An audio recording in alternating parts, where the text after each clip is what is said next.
Assalamualaikum warahmatullahi wabarakatuh. Sebelum menonton, silahkan klik like, subscribe, dan jangan lupa ya tekan lonceng.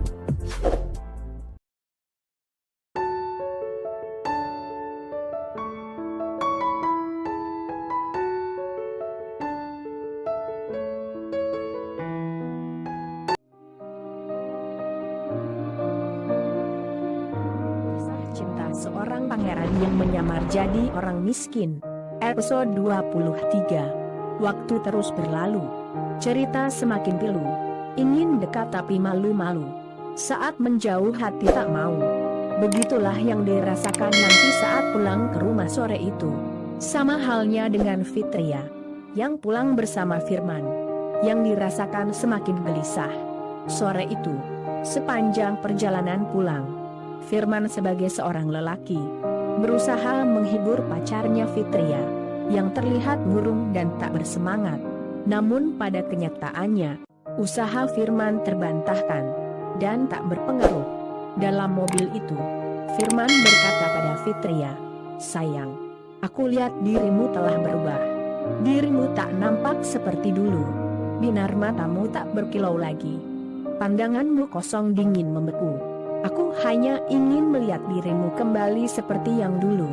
Lantas Fitria menanggapi percakapan itu, berkata dia pada Firman, "Duhai orang yang dekat denganku, secepat itukah engkau menuduh aku berubah?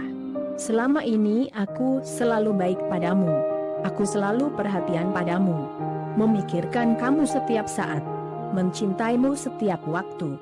Namun sedikit pun kamu tak pernah bertanya keadaanku. Bagaimana kesehatanku? Sudah makan atau belum? Bagaimana hari-hariku? Itu sudah tidak lagi kudapatkan darimu. Seolah-olah kamu melupakan aku. Lalu kamu menuduh aku berubah. Yang berubah itu kamu. Semakin hari semakin dingin. Sampai-sampai saat aku di dekatmu, aku bisa demam panas dingin." Firman pun terdiam. Fitria juga ikut membisu. Kedua-duanya tak saling ngomong sepanjang perjalanan pulang. Di lain tempat, Almer yang sudah tiba di kos-kosannya rehat sejenak, rebahkan badan yang lesuh, hilangkan capek yang keluh. Lalu terdengar HP-nya berdering. Titit-titit, titit-titit, titit-titit, titit-titit. Yang menelpon adalah Nirmala. Telepon itu langsung diangkat.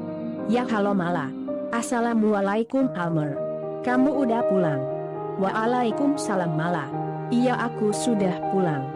Barusan tiba di kos," jawab Almer. "Kamu jaga diri baik-baik di sana Almer," kata Nirmala. Suaranya terdengar seperti menangis gitu. "Jaga kesehatanmu Almer. Makanlah tepat waktu. Dan jangan lupa untuk sholat. Sesibuk apapun kamu, jangan pernah tinggalkan sholat." Sambil menangis, "Iya Mala, aku pasti menjaga kesehatan ini. Begitu juga dengan kamu. Untuk menjaga kesehatan juga. Jangan khawatirkan keadaan aku.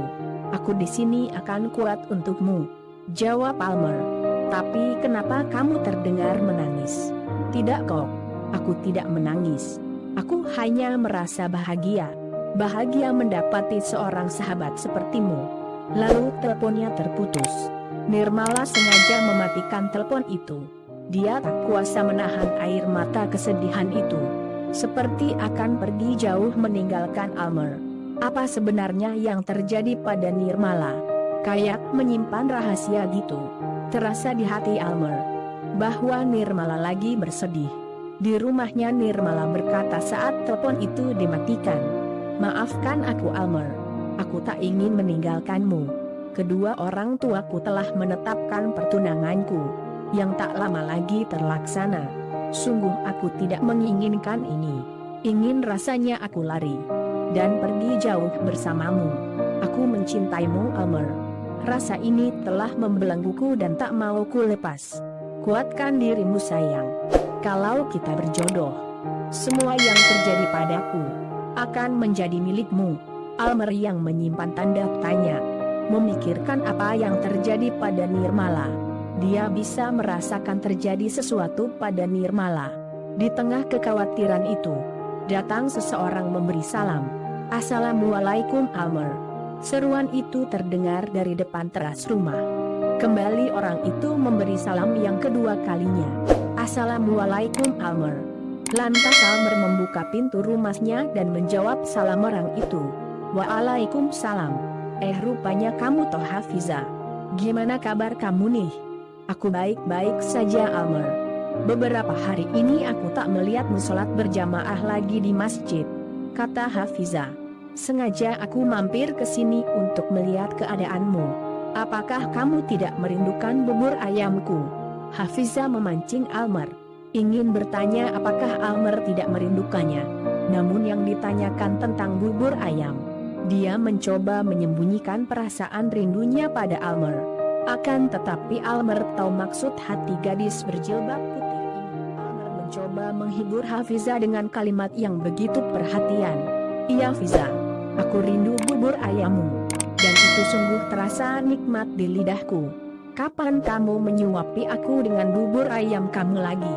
Hafiza menjawab, "Ogah, nanti kalau aku menyuapin kamu, ada orang yang menangis lagi seperti waktu itu. Justru kamu yang harus menyuapi aku.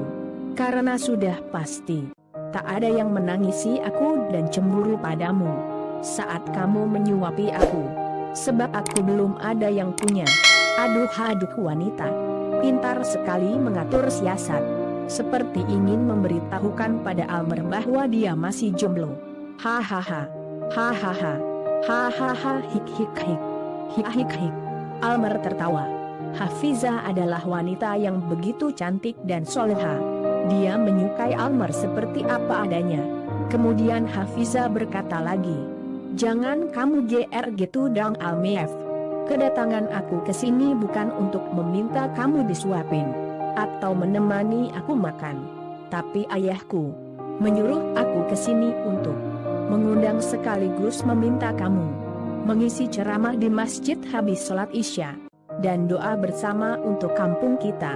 Padahal dalam hati, memang benar dia ingin berjumpa dengan Almer, jalan serta makan berdua.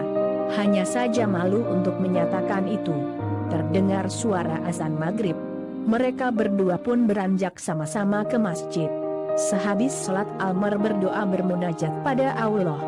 "Ya Rabbi, ampunilah dosa-dosa kedua orang tuaku. Sayangi dan jaga mereka ya Allah. Jauh di sini aku terpisah, mencari jati diri lewat derita, mengarungi hidup penuh kisah. Padamu Rabbi aku meminta, maafkan aku yang penuh dosa. Ya Allah sayangilah sahabatku Nirmala yang baik ini. Hiasilah wajahnya dengan kecantikan. Perindah fisiknya dengan kesehatan. Bimbinglah dia dengan rahmatmu. Naungi dia dengan berkahmu. Amin. Ya Rabbal Alamin." Nirmala yang di sana terus bersedih. Tak ingin dia jauh dari Almer. Almer pun demikian. Singkat cerita, tibalah mereka di acara itu.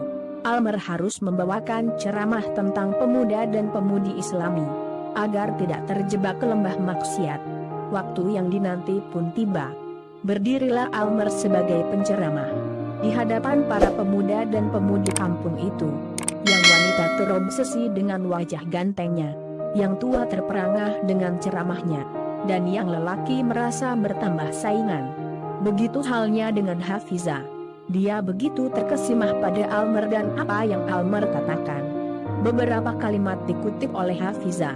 "Kita ini hanya seperti selembar kertas putih yang kosong. Di atas kertas putih itu, Allah menulisnya dengan tulisan takdir, dengan tinta putih yang hampir tak terlihat. Di sanalah kita berjuang untuk menulis takdir kita dengan tinta yang hitam, agar terlihat jelas dan tidak tertukar dengan tinta yang warnanya merah." Mendengar ini Hafiza semakin menyukai Almer. Seusai acara, Almer diberi amplop sebagai sedekah saat mengisi ceramah tadi. Di malam itu, bulan purnama bersinar menyinari bumi yang gelap. Bintang-bintang menghiasi langit dengan cahayanya yang menembus. Angin malam berhembus mendinginkan suasana. Fitria yang terbaring gelisah, tak bisa tidur dengan hati yang gundah. Terbayang akan Almer siang tadi. Jari jemari saling bersilangan. Satu sama lain bersentuhan melahirkan kehangatan. Orang yang pernah dia tampar, yang pernah dia hina, diejek dengan kata-kata yang menyakitkan. Hai kamu gelandangan miskin. Hai kamu tidak tahu diuntung. Dasar orang miskin. Macam-macam kata-kata itu diucapkan. Namun di malam itu semua kembali teringat. Orang yang paling dia benci kini membuatnya tak bisa tidur. Kata-kata Almer telah menjadi virus di pikirannya. Fitria sangat-sangat gelisah. Berbaring ke kiri yang dilihat wajah Almer.